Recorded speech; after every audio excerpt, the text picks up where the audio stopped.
Welcome, everybody. Welcome to another episode of Marcus Ferrell Live. If you are watching on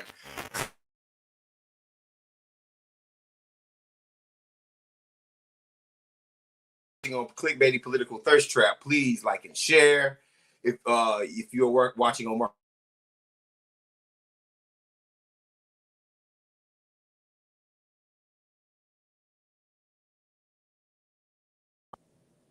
yeah, there you go. So today I am honored and it's an honor and a privilege to have like I always ask. I always want people to run for office, and today I am honored to be the first person on the media to actually interview this young brother. So I'm going to go ahead and bring him on. I am honored to present to you Danny D. Glover, the newest candidate for Congress in the great state of Georgia. Danny, how you doing, my man? How Man, you I'm doing good, bro. I'm excited. We got some big things going on in Georgia. I'm excited about the future, and I'm excited about this conversation. Yeah, man. I'm glad that you are. I'm glad that you're here. So, a little bit about our history. I've worked with Danny in Macon. I worked with Danny as the HBCU tour director for Bernie Sanders in 2016. And I am also, he's a friend and basically a family member of mine. So of course I managed to become one of the first people to interview this young brother. If you're watching on Clickbaity Political Thirst Trap, I am interviewing Danny D. Glover, the newest candidate. Danny, give me a little bit about your background. Give me a little bit about your story. Give me a little bit about, and we'll get into your run for office, but let me tell the folks about yourself, man. I got you, man. Well, first, before I get into it, man, I want to thank you for offering this space. I want to thank you for your mentorship, your big brothership, for everything throughout the years, Marcus. We've been in this thing for a long time, all the way since when you was in Macon managing some of your first early campaign days. So I'm happy to see your development and growth, and I'm glad I can be a part of this today. But a little bit about me. I want to start with like two things. My two quotes that stand with me. My grandmother always said she was born with responsibility, and that's something I seem to adapt myself.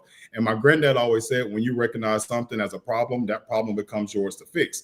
And those two quotes have kind of embodied my entire organizing life, professional life, and just how I go about my day-to-day life with we're going out in the world and in communities.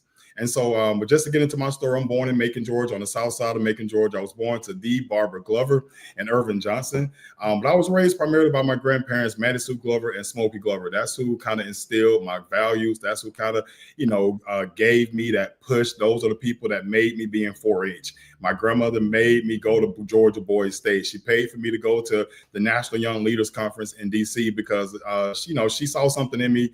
And her and my grandfather both poured in the love of gardening and planting with me. So my granddad was known for being able to throw up a garden in any type of situation environment. So when he was the first Black groundskeeper for Luther Williams Field here in Macon, Georgia, he had a garden on side of the ballpark, like literally a full life garden on side of the ballpark. Around our house on Knott Street, he had gardens all around the house, like it was nothing to lose the football in the yard, and you pick and pass some cucumbers or some type of pepper plant. He don't throw it into the area. So that's always been a part of me. And then when it comes down to kind of like my organizing history, I think that was sparked when I was 7 years old, when our first Black mayor of Macon, C. Jack Ellis, was campaigning for office. Like I said, my granddad was involved in the area, and folks looked to him for his opinion, and they wanted his endorsement. He wasn't an elected official, but he was one of those community stalwarts and stakeholders that folks wanted his opinion. So one day, C. Jack Ellis was campaigning down our street. Me being the young Jedi I am, I'm in the yard playing around, and I see all these folks coming down the street. He has on like a white shirt, and everybody else has on campaign shirts, and they come by my grandparents' house or not. And they stop there. My granddad's talking to them, and they having a conversation. And then there were some kids along the canvassing that I would, learn to grow to learn that that was a canvassing crew. And so there were some kids there. And so I ended up joining that canvassing crew. And that was the first time I started knocking on doors. And since then, I've been knocking on doors and taking my granddad's wisdom. When you recognize something as a problem, that problem becomes yours to fix. I carried that into high school, into college. Attended Tennessee State, where I had the privilege of serving as Student Government Association president, along with, Pledge and Kappa Alpha Psi Fraternity Incorporated, Alpha Theta. I was a member of the Collegiate 100, president of my dormitory. I had the full collegiate experience. And following college, I left and returned back to Macon, and was ready to campaign for office. I ran for city council, wasn't successful, but stayed involved.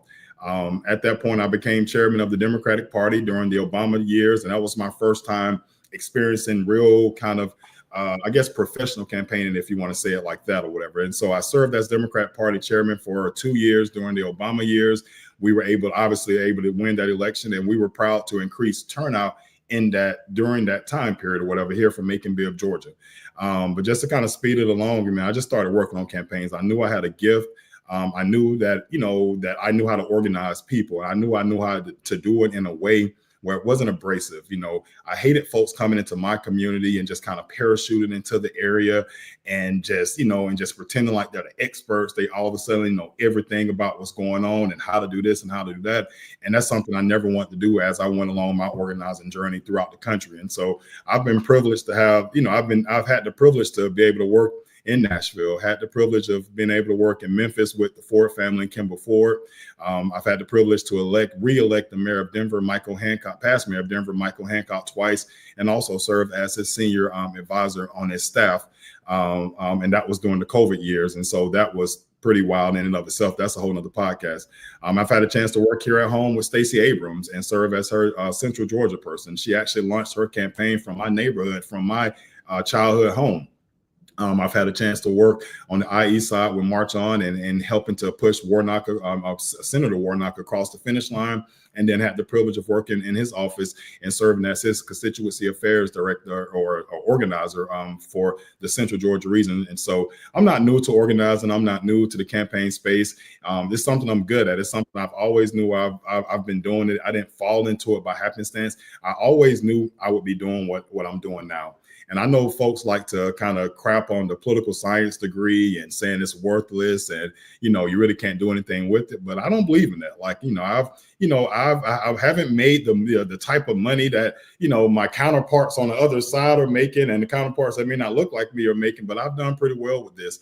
And it's helped open doors for me that wouldn't have been open, for me any otherwise. But while we're here today because, I think it's time for a change in Congressional District 2. Hold on. We're gonna get to that. We're gonna get to all the campaign mumbo jumbo and jargon. Say less. We are again. You're watching Clickbaity Political Thirst Trap. Just another point, real quick, Danny. If you go down to your settings and you hit that settings button that's right below you, sure. You can share this to your audience also. So go ahead. Go ahead and do that so we can make sure that we can get your message out to as many people possible. Hey, folks, you are all the way live with Marcus Ferrell live. I'm about to get on his ass. Don't worry about it. We about to answer some real questions for my audience and I think you guys will really like Danny and what he stands for. So Danny, tell me about your neoliberalism. Neoliberalism. I don't really know. That's not something I prepared. Tell me about your gatekeeping, your black gatekeeping. Right? Oh, you sound like a political hack to me. You sound like a political hack. You sound like just another guy trying to get our vote and then throw us a fish fry. You know what I mean? Like, you gonna throw us a fish fry, and who are you running against? And why should I even consider? Why should I even consider another political hack that just wants to get elected so they can get famous and then do absolutely nothing for our community? Well, that's the first thing. I'm not a political hack. I'm actually an anti-political hack. Contrary to what I may sound like, what I may look like, I'm the furthest thing from a political hack. I've tried to make sure that I was grounded in the people. I was trying to make sure I've been grounded in real life, reality of how things are working out here in the streets, how things are working out here in actual real communities, rural, hood, suburban, ex-urban, whatever you call it or whatever. So I really can't speak to the neoliberalism. I don't gatekeep. You know, one thing about me, like since the time that I was Democrat Party chairman in Macon, you know, I was the youngest chairman to ever serve in that spot. And so if you serve in the local level, especially on the rural local level or quasi-rural local level like Macon is, you know, there aren't people that are 24-year-olds that are running and that are doing stuff within that party structures. The average age is 60 plus or whatever. And so I had to come into that environment and work through that, but I was able to work through that and still keep myself. But I didn't do it by myself. I made sure I brought more younger people into it. I made sure I brought more people that aren't necessarily political organizers or political activists. You know, I'm one of the first people in Macon to start getting promoters, you know, to actually work on campaigns. You know, I saw the skill set in club promoting early on and said, you know, hey, you can use the same thing to actually make, you know, a living for yourself or whatever. And also working with good people to make sure good people are being elected. And so it's never been about gatekeeping with me. It's never been fun to make sure people that look like me, and they're not even look like me in the racial sense, but people that look like me in terms of where I come from, in terms of my background and what my family structure is like. I've always been an advocate for making sure those people are at the table. So yeah, I can't speak about any neoliberalism. I can't speak about any black gatekeeping because, you know, that ain't my story. Good. Well, that's good to hear. So aside from your story, like, who are you running against? Where is your district? Let's talk about the district, and then we can get into like, what do you actually plan on doing that's different? I mean, we are in a time and age right now where, I mean, happy Friday to everybody, but you know, the weeks ain't been so happy recently.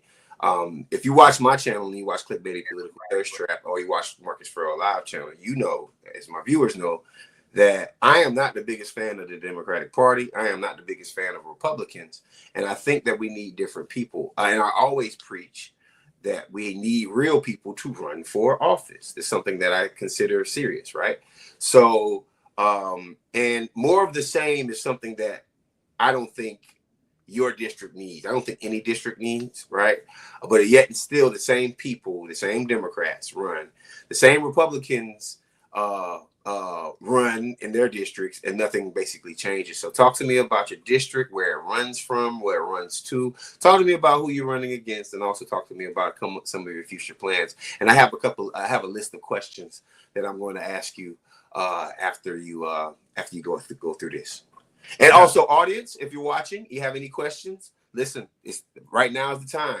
If you have any questions for a new political candidate, and I'm gonna tell you something, this guy's gonna be hot. This is gonna be a hot race, and he's gonna be it's gonna be a very well-known person, really, really soon. And I'm very honored to have him on here. A lot of people from the Bernie universe have already reached out because they want to be a part of this thing. So, like, let's get into it. Let's talk about your district. Yeah, no, we can talk about it. This is I'm a lifelong resident of this district, even though it's changed throughout the years through reapportionment, and some areas been taken out, some areas been added in. But for the most part, I've lived in Georgia's 2nd congressional district my entire life.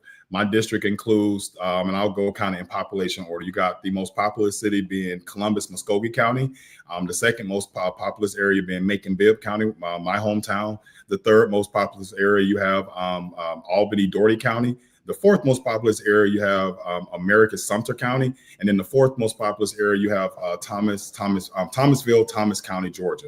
And so those five make up kind of like the big kind of metropolitan areas of the district. But there are also rural counties that are within that. So it runs from the top of 475, or with the exception of North Macon, and it runs all the way down to the Florida line. So actually, the larger part of the district is in the Tallahassee, media market. So that's how close it is to Florida. And so, you know, it's a mix between urban, rural, and suburban, but majority is a rural district. I mean, majority of the counties, while they may not be as populous as those 5 areas I just mentioned, it's a rural county, and some of the issues that are plaguing the area, that have been plaguing the areas for years, are what's prompted me to run for it. I think some of the biggest things that that kind of prompt me to kind of throw my name in the hat and start exploring this opportunity is just the out migration of young people. And so we've seen, the district go from, as low as 1% kind of a fall to now 12% of 18 to 30-year-olds are leaving the district. So once they graduate high school, they're not coming back. They're going to college somewhere and they're not returning back home. And what we're finding is happening is those smaller counties are starting to fall. Those smaller counties don't have young people to work the jobs that a typical 25-year-old may work or a typical 30-year-old may work. And then you couple that with hospital closures. Another thing this district has experienced since 2010 is hospital closure. So 7 hospitals have closed in the district. So it's a hospital closure in a rural county is devastating. Once a hospital closed, because essentially the hospital is pretty much the largest employer in that area. So once you lose that hospital, you lose entire economies. Folks lose jobs. You lose all of the other industries that are created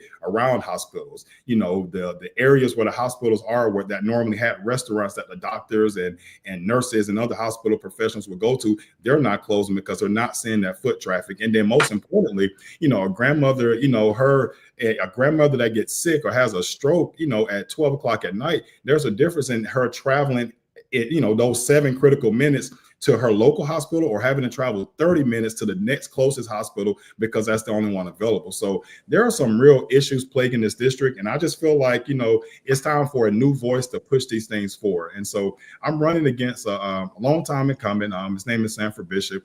He was elected into office in 1992. And so he's been serving since 1992. I think that's about 31 years at this point.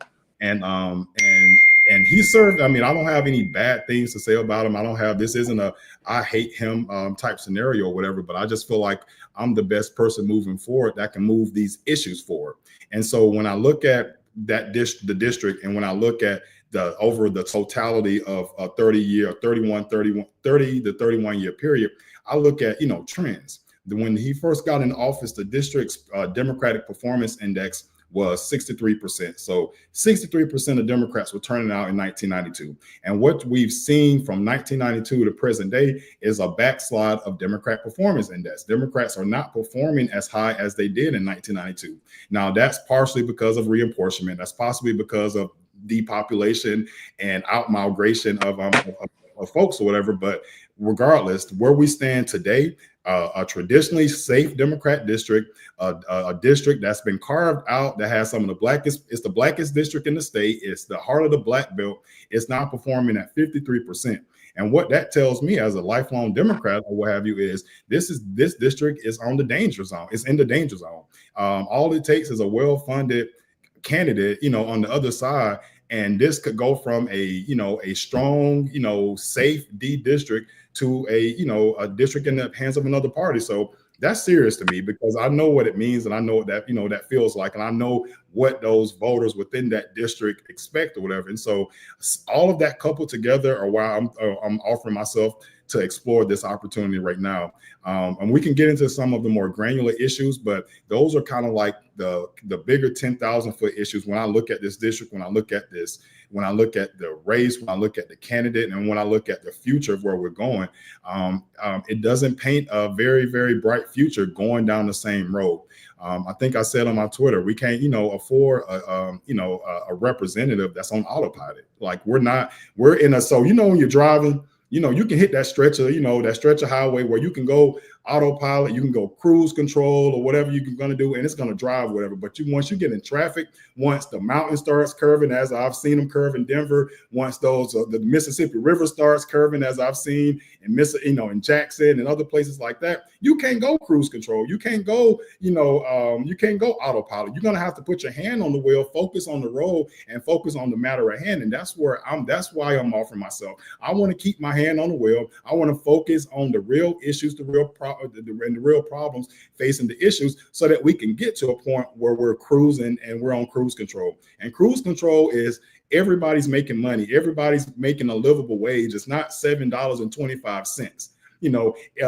Cruise control is, your grandmother, your granddaddy, hell, when you have your first baby, your wife has a hospital she can go to, and doesn't have to travel 45 minutes away. That's cruise control. That's the area I'm trying to get to, where we have this stuff in. And also just creating a district, IT district. I want to make this district the agriculture, marketing, and advertising and technology capital of the world. We have all of the major agricultural businesses and agribusinesses within this area. We have rural towns that can serve as backdrops for TikTok videos, for commercials. And so with all of the action that's happening in Atlanta with the movie industry, we can do that same thing in Georgia's 2nd Congressional District and make this the hub for anything that's agricultural advertising. I got some Simply Lemonade here. What if Simply Lemonade wanted to do a commercial and they wanted it to be in a rural setting?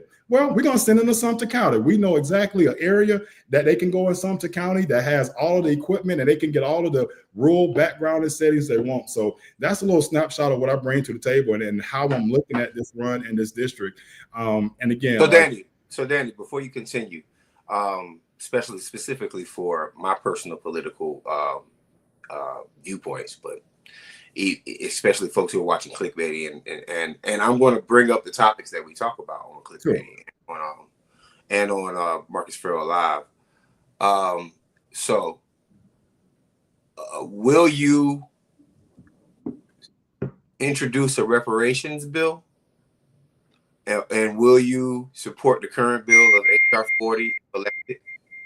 Not only do I want to introduce a reparations bill, but I want to lead it in a way that it's never been led before.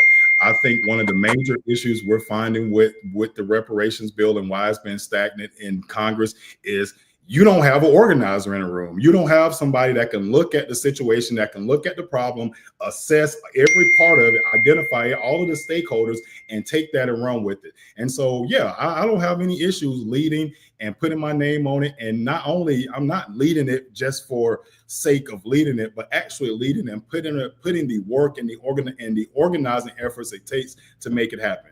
So yeah, that's an easy question. Okay, good. The next question I have for you is pretty simple. Listen, in the city of Atlanta, you need somewhere around $24 to $29 a month. An hour to have a 1-bedroom apartment, pay for all your bills, right? That's the cost of living, as you well know, visiting me here in Atlanta. We are way beyond the $15 hour minimum wage, right? What is your viewpoint on a living wage? And then here's another question. You work for Bernie Sanders, right? And it's going to be fair to say that, especially considering the incumbent, which I think, I'm putting a little pressure on you. You're going to talk about your opponent today. Like we're going to mention that name. Yeah. But Sanford Bishop is your opponent. And he is definitely a part of the Democratic establishment, right? What makes you think that you can beat him? Are you tied with the Bernie Sanders campaign? Do you believe in his movement? Or how do you feel about the independents, the Democrats? Maybe we can go a little. We can touch on that a little bit. But the biggest thing is, how do you plan on beating he's a 5-term, 6-term congressman now? 5 or 6-term congressman on his own turf, and he will get he is getting the establishment APAC checks, right? Like he's getting APAC checks. He'll get establishment money. He'll get endorsements from the Chuck Schumers of the world and the Oprah Winfreys of the world, and everybody who is basically endorsed. Anybody who's going to do the same thing and keep things the same, right? So how do you plan on beating this guy? Always be organizing. Like that's how I'm going to beat him. Like I don't want to give out too much of my strategy over here because I don't know who's listening, how many times it's going to be replayed. But I wouldn't have, looked at as a organizer, as a strategist, as someone who's worked for other folks in this situation. I've looked at the race, I've looked at the numbers, I've analyzed precinct level data. Like I've seen what turnout performance has been. Again, the one of the incumbents have a lot of like I guess benefits to themselves. They have the power of incumbency, the power of the pulpit. They know people, they can do stuff without actually, campaigning. But what they also have is they have a 30-year track record. We can literally look at how they performed over the past, years of their incumbency. And so just looking at his incumbency, he's not increasing turnout in the district. More voters haven't started voting since the district, even though Columbus has had extreme, I'm not gonna say extreme population growth, but they've experienced more population growth than Macon-Bibb has, or what have you. But that hasn't equated to more folks turning out to vote for him or whatever. When we look at the numbers, he has a range of about 55 to 75,000 voters on a good year. And he saw that 75,000 voters during COVID year. And we all know what happened during the COVID year. Everybody in Georgia was mailed a ballot. And so we're looking at, an average turnout of 55 to 60,000 people. And so that leaves hundreds of thousands of people out there that are registered to voter that are just not turning out to vote. And so that's the first piece. The second piece is you can also tell and make some really, really good assumptions on the groups and demographics of folks that are voting for him. I mean, we don't have to beat around the bush. A 30-year incumbent has a lot of voters that are 55, 60 plus. Those are his people. Like they've seen him grow up. They've been voting for him. They don't have voter fatigue when it comes down to voting for him. And again, rightly so. He's worked for them for 30 years, or what have you. But there are also voters that are 50 years old and younger that don't have a history of voting for him. Not saying no 50-year-olds or 34-year-olds or haven't voted for him, but by and large, he doesn't have high turnout amongst those age demographics. And so when we talk about carving out a universe, those two coupled together, I see a path to victory. And I think we can get there by talking to a lot of the ignored voters, by talking to a lot of disenfranchised Democrats, folks who hate the party. Like, I'm a Democrat and it's a struggle to be a Democrat at this point. I'm not one of the ones that, want to take my, toys and go to the other playground, because that's not how I roll. Like, it's not a loyalty to the party, but it's more so a loyalty to the people. I know that are working, that are in, that live and play inside the respective communities or whatever. It's a loyalty to them. Like, it's not it's not a logical thought to think that folks who have been voting for Democrats for 40 years are all of a sudden going to switch. Not saying that it's impossible to never happen, but it's not a logical thing. It's just going to switch like that. And so to switch parties or what have you, it wouldn't be beneficial to a lot of the people I love and care about. So yeah, I think there's a path to victory there, Marcus. And most importantly, ain't nobody going to out-organize me. Good. Nobody's going to out-organize me. You're not going to out-organize me. I'm going to out-organize you in every single county. I'm going to, where you think I'm not going to be, I'm going to be there. I'm going to motivate and create an energy in Georgia's 2nd congressional district like you've never seen before. So that's stuff I'm not worried about. Good. You're still watching Marcus Ferrell live on Clickbaity Political Thirst Trap and on Marcus Ferrell live on YouTube. I am now interviewing the new congressional candidate, Danny D. Glover, for Danny D. Glover. He's running in CD2 here in the great state of Georgia. That is a district that encompasses from Macon all the way down to basically North Florida, on the west side of the state. We have Southwest Georgia. Yeah, Southwest Georgia. And this is it's good to have a refreshing voice, in your like in this aspect in time right now, right? So to our viewers, if you have any questions for Danny, we can get to them. But I still want to get to a certain place. Listen, a couple of weeks ago, our congressman that was in the Trump White House, the Trump speech, he got up and he was escorted out, right?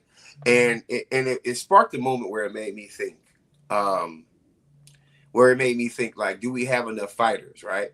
And you have Democrats that are at this point um, condemning him for basically fighting for Medicare for all, and calling Trump out on it.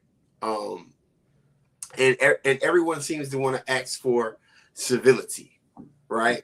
I don't want any more civility. I don't want the next candidate to be. I want them to be a decent human being, but I feel like we need fighters, and I think that the Democratic Party has sent weak people to DC consistently.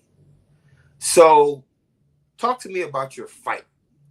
Talk to me about what is going to what grinds your gears, right? Like as Peter Griffin says, right? What grinds your gears? What makes you different?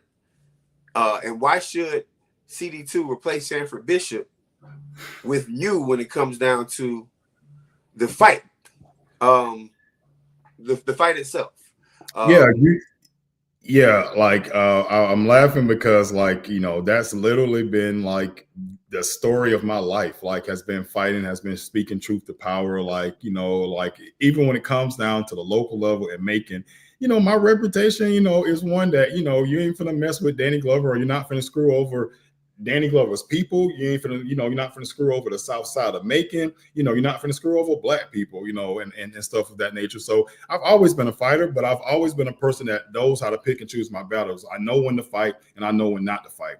And I think, you know, this goes back to my earlier point that Congress or congressional Democrats, they're missing an organizer. When it came down to Al Green standing up and making that stand, that let me know that they're not talking to each other as a party within that system. Yeah, they got some folks with T-shirts on, they got some signs or whatever. But when Al Green stood up, like, there should have been a signal that for everybody to support their Democrat, because regardless of what they thought about the action, which I supported 110%, because, you know, we've seen what has happened, you know, in the past years and that past State of the Union addresses, you know, in terms of flagrant disrespect or whatever. So but there should have been a place, you know, where all Democrats should have known one of our members is standing up, we need to back them, and we're going down wrong, right, and different or whatever. So when it comes down to taking a fight to DC, I ain't got no issue with fighting. And what fuels me, or what's really fueling me, is the Social Security piece.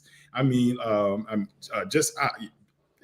really didn't want to get too detailed, but when it comes down to Social Security, it kind of hits me like a little bit on a different level or whatever. Like, folks oftentimes like to talk about Social Security from the older elder standpoint. You know, once you're done working, you got access to Social Security. But Social Security is not just that. Like, Social Security is so much other folks. Social Security is for folks that are disabled, that can't work. You know, folks who can, like the people in our nation, in our communities, who can't read, write, and do math on their appropriate level, they receive Social Security every month to make sure that they can keep a house over their head, so that they can make sure they can take care of their day-to-day life, because they don't have the skill sets to go out and work a normal 9-to-5 jobs like you and I do, or like folks that you know do. And so Social Security protects them. When we talk about folks who participate in organizations and events like the Special Olympics, they are supported and held up by Social Security. And so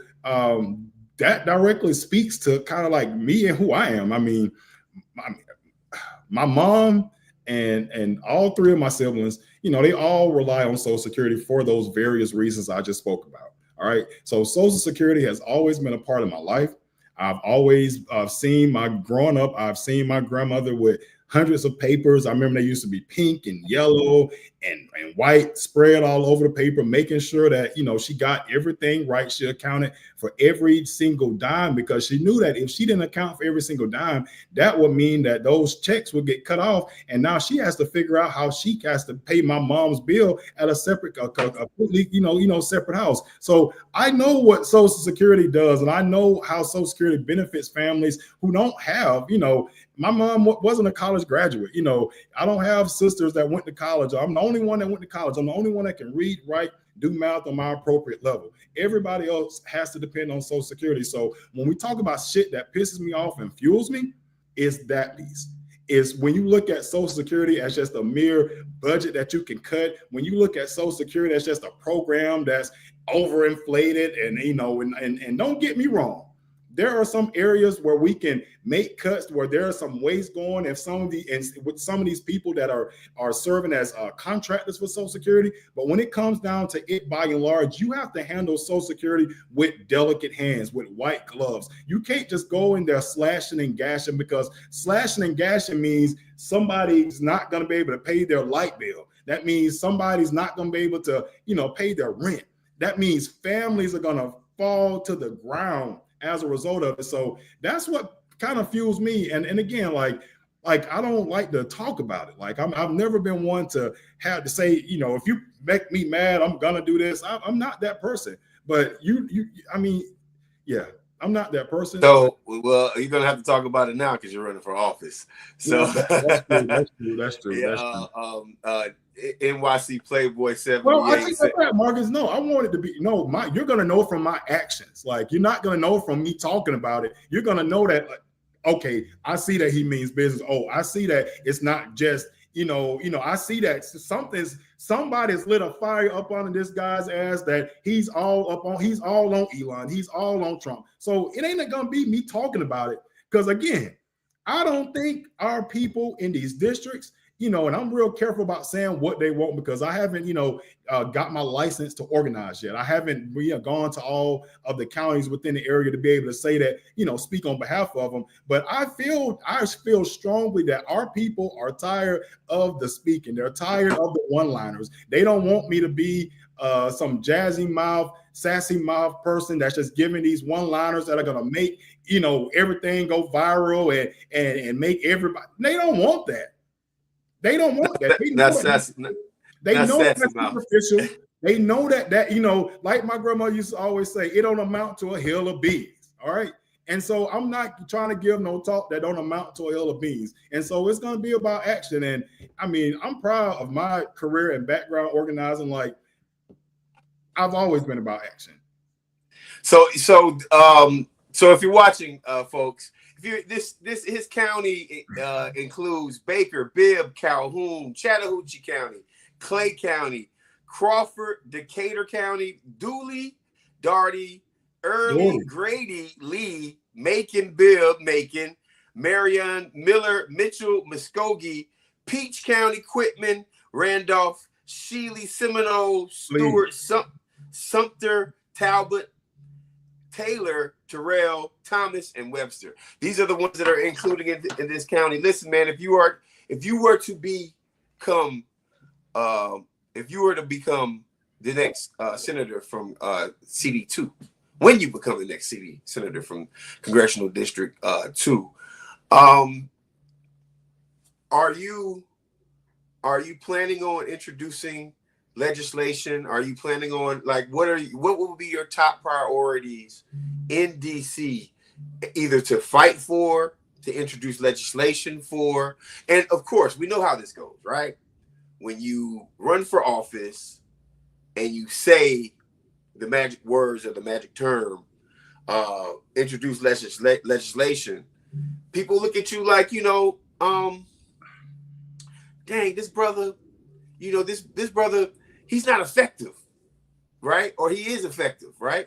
Because pushing legislation that helps people does not make any friends, number one, and also does not get anything done, and is most likely not going to pass, because we have leaders, which, we're not trying to create. I don't want to create any leaders, any enemies off of your first media hype, but there's are going to be some realistic conversations, and people are going to say to you, you got to keep it real, man. You can't do that. Or you got to keep it real, man. You need to do this, or you need to, sign this in order to get me to give you this, right? What is your top legislation? And how do you, if I am a person who's watching this in Australia, because there will be somebody who's going to watch this in Australia at some point, or I am watching this in California, or in Washington State, what legislation for all Americans do you plan on supporting, helping, and doing what's your top priority when you become a congressman?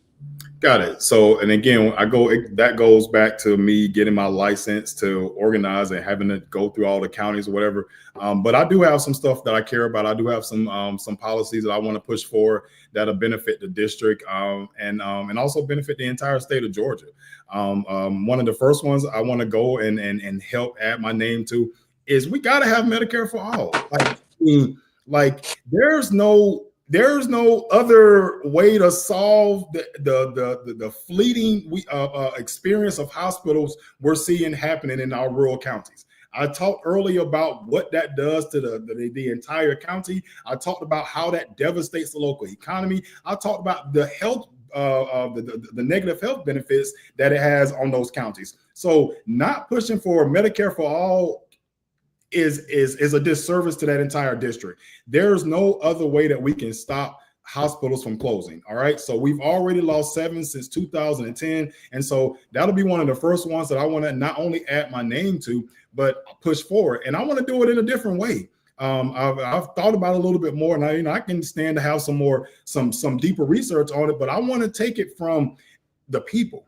Since corporations are people now, Citizens United made corporations people, all that good stuff.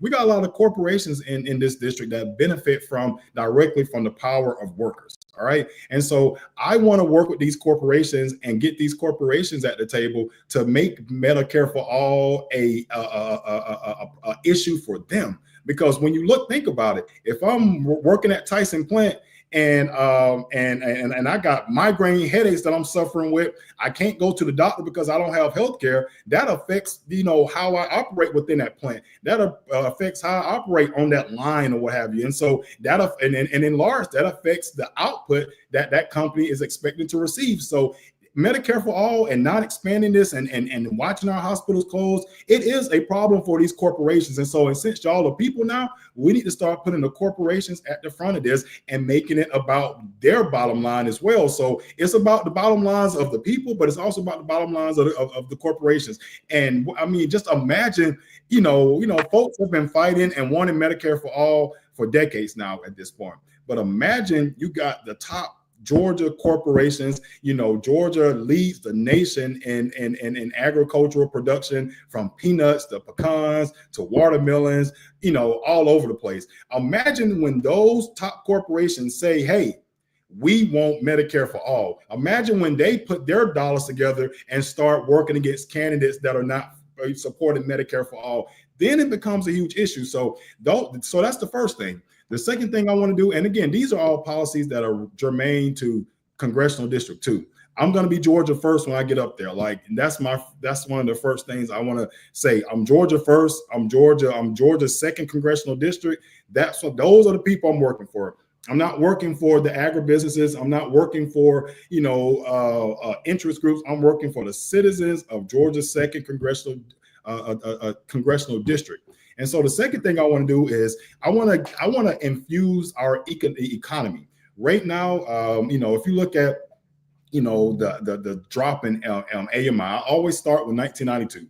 1992 to present day, we've seen almost a $30,000 drop in average median income across the district, and that varies from place to place. But no district has increased their area median income, over this 30-year period. I want to infuse, opportunities where we can start increasing that. And one of the big ways I want to increase that is pushing forward this I-14 corridor project. I want to connect Columbus to Macon, Georgia.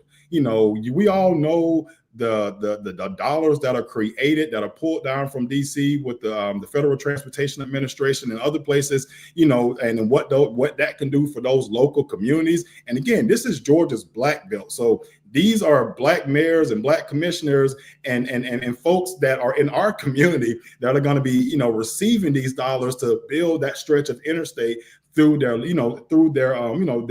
communities or whatever. So I want to push that forward. That's a generational project. That's a 30 to 50-year project, depending on the timing and stuff of that nature with regard to building from interstates from Columbus to Macon.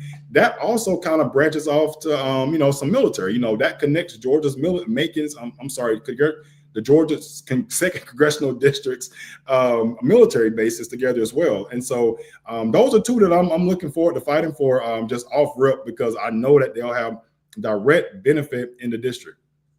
Good. Listen, we're going to wrap this thing up. Again, you're watching Marcus Ferrell live on YouTube. On the Clickbaity channel, this is a special event. Marcus Ferrell, a longtime Clickbaity supporter himself, Danny D. Glover, is now running for, he's a part of the Squirrel Gang, y'all.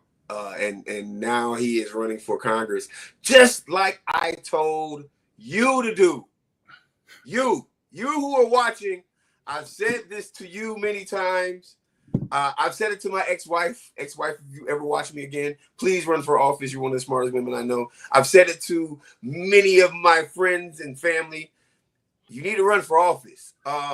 So like, this is your first time around, and as a consultant, you know, we're going to talk afterwards. So I'm going to actually give you a test right now. Give me your final thoughts, man. And here's the thing: people have asked a couple of questions, like, okay. NYC Playboy 78 says we need a Justin Pearson type of Democrat who will throw hands and get arrested for their convictions on their beliefs. Nuisance says, my man, back at it. Glad you're back at it. You're much needed. RMT Watcher says, are there things we can do to support Danny? Those of us who are not living in Georgia. And then, of course, hey, what's your website, Danny D. Glover? I think we're coming. That's going to be coming up here shortly. And then the more important one, I want to make sure we get to this one, is Fit Insomniac says, I'm here in Dublin, Georgia. Respect, peace, and love, fellas. Is Dublin in your district? Dublin's not in the district. Dublin's not in the district, but he's still in Georgia. So I think we're going to, and as the campaign moves on, and of course, Ben America. Ben America just gives his shout out respect. So, you know, you got any final thoughts? You know what I mean? And you better do it. And if you don't do what you're supposed to do right now, I'm going to get on you later on. So go ahead. Like, what are your final thoughts? I already know what you're saying, but hey, man, Marcus, this has been a great time. Thank you for allowing me to come to your platform and talk about some of the things that I feel that can get Georgia's second congressional district moving in a better direction. You know, things aren't bad now, but things could be a lot better. And if we tweak 2 or 3 of the major things that's affecting the district, we can be one of the premier districts for agriculture, manufacturing, agricultural advertising, and agricultural technology in the entire world. We can create an ag valley in Georgia's second congressional district. But right now I'm in my exploratory phase, whatever. I know Marcus is saying I'm running for Congress and saying I'm running and whatever. And I'm more than likely going to run, but I want to be real careful with how I use words and how I use time periods. I'm really exploring this. I haven't received the license to run from all 25 counties yet, and I have to do my homework. That's awesome. And so for too many times, I mean, it's, bro, that's I love it. I love that mentality, Danny. That's how that shows that we actually care about the district, and you just earned a lot of support. I promise you from just saying that right there in itself. It wouldn't be me as a cannabis businessman. Hey man, are you supporting the legalization of cannabis? I have to just say that. Okay. Yeah. All right, good. Well, listen, we have been rocking with the best. My name is Danny Glover, and I'm exploring to run for Congress. You can reach me at Danny D. Glover GA2 on Twitter or X. You can reach me at Danny at DannyDGlover.com. And if you would like to make a donation towards our exploratory committee, you can, we're accepting Cash App donations at #TheOperative.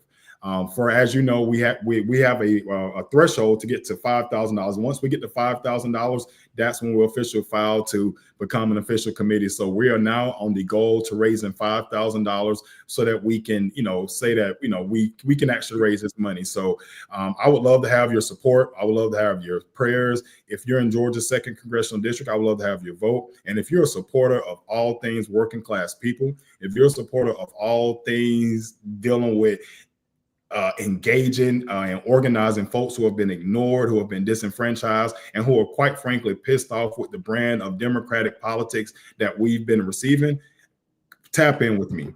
I'm ready to work. I'm ready to listen to you, and I'm ready to actually go to Congress and actually fight for the things that we care about. So I look forward to the conversation. Again, Danny at DannyDGlover.com, on X, and also Instagram now, Danny D Glover GA2. Thank you, Marcus, and thank you, Clickbaity fam, for leading in. And I'm looking forward to coming back again. Yes. Okay. Thank you, Danny Glover. Listen, you're watching Marcus Ferrell live here on Clickbaity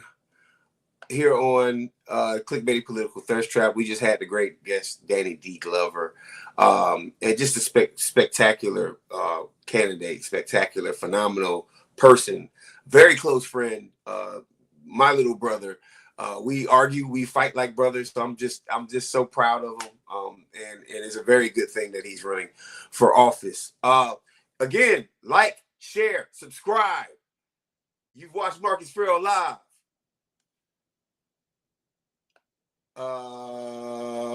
We're out.